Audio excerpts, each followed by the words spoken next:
small guard couldn't be the man to get a chip? First and foremost, why would he pay attention to anything Becky Hammon has to say? Let's start there. What makes this even more interesting is how different the conversation sounds now compared to when Jalen Brunson first arrived in New York. Back then, Stephen A. Smith was one of the most outspoken critics of the move, arguing on ESPN that Brunson wasn't Kevin Durant, wasn't the missing piece, and wasn't going to lead the Knicks to a championship. Fast forward, and those old comments are resurfacing, putting a spotlight on all the people who were quick to dismiss Brunson before seeing what he could actually become in New York. How stuck do you think the Knicks are here in the Eastern Conference? Well, I certainly agree with you. They're not getting into that tier. They don't have enough personnel. They don't have the manpower that they need to hang with those guys.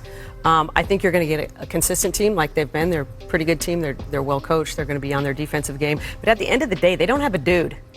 You got to have a dude. You got to have a 1A dude. And they're missing that at the end of the day if we're just getting down to brass taxes. Sorry. I didn't want to disagree with Becky today, but they do have that dude. Who?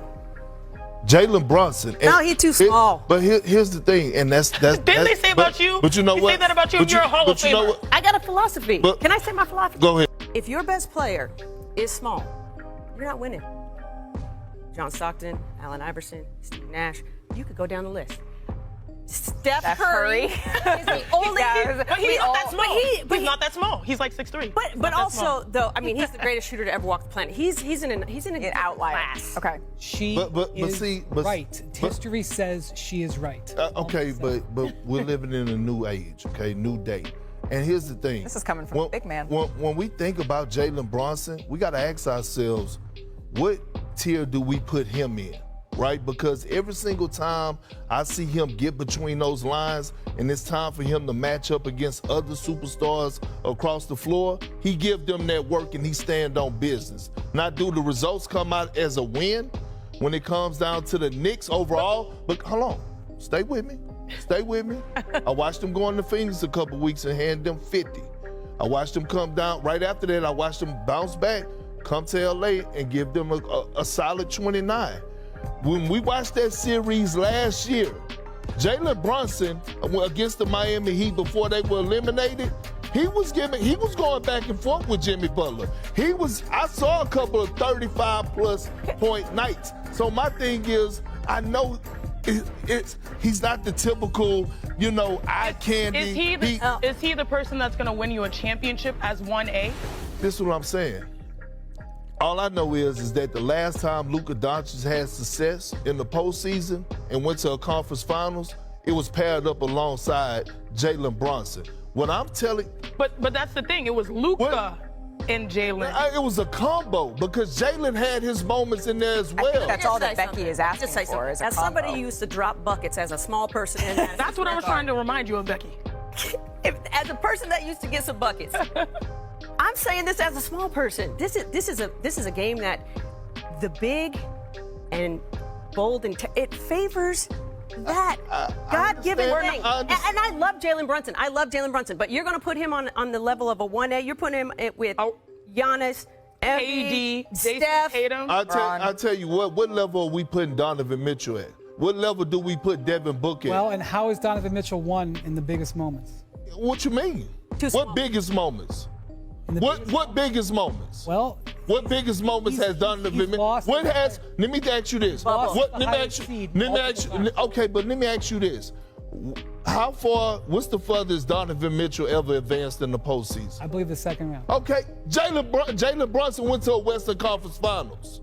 Jalen Brunson went to the Knicks, beat Donovan Mitchell when he played the Cavs last season, and then came back and lost to the Heat, who went on to knock off not only Giannis before they met up with the Knicks, but they went to knock down the Boston Celtics. But Jalen Brunson did his thing. R.J. Barrett and Julius Randle was not. So are you saying that he's a one in the NBA? All I'm saying is we got to stop looking at him and saying he doesn't fit the criteria of actually being a 1A. I understand he has a whack. 77 years of basketball in the NBA. I understand. And it's not a knock. It's not a knock on Brunson. It's just the way things are currently constructed. Okay, if you swap the two, since everybody said, oh, the Knicks need a superstar. The Knicks need this. If Dame was in Jalen Brunson's shoes, would the Knicks be better? No. If Donovan Mitchell was in Jalen Brunson's shoes, would the Knicks be better? Hell no. So why are we not putting him in that caliber? Small guard couldn't be the man to get a chip.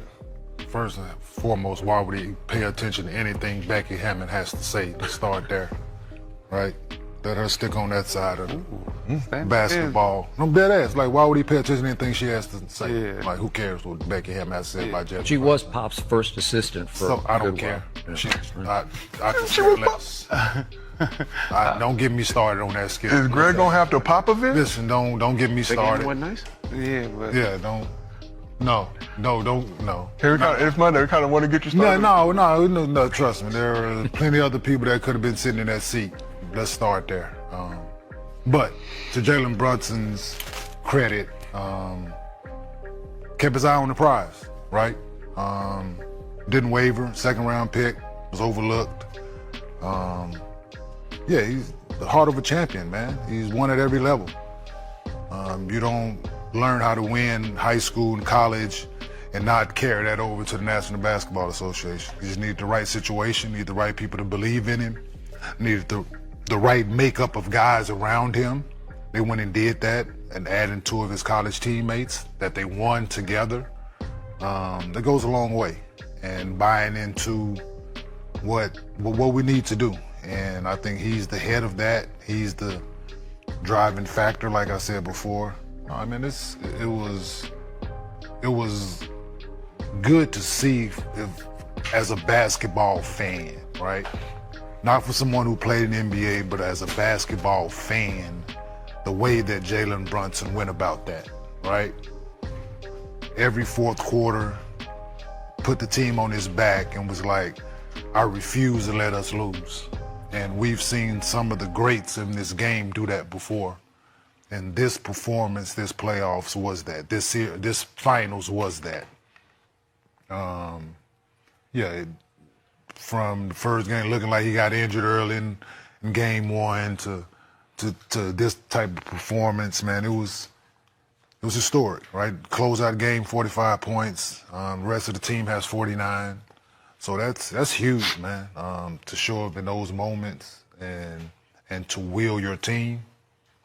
Yeah, that's what special sports moments are made of, and this was that.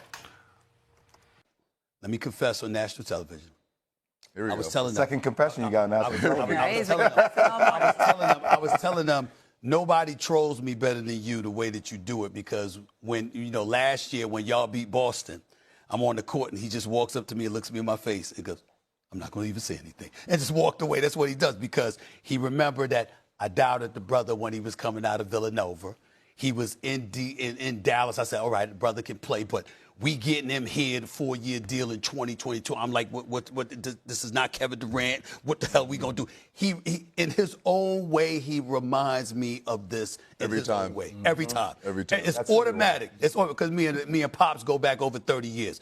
National television. I owe this man an apology. You know what I'm saying? I am grateful for what you have done for this city, what y'all have done for this city, and you won't be hearing any more doubts from me, my brother. You're a champion. We'll see about that.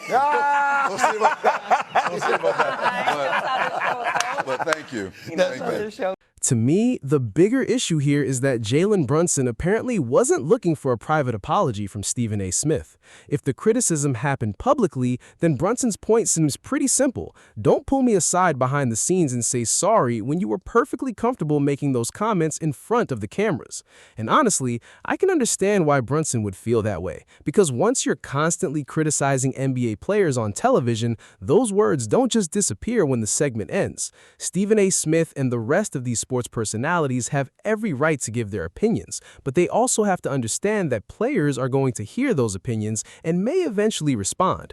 Some of the things said about NBA players on television can get pretty wild, so now I'm curious where you guys stand on this whole situation. Let me know in the comments, hit that like button, and subscribe to the channel if you haven't already. I'll catch you guys in the next one. We are out. Peace.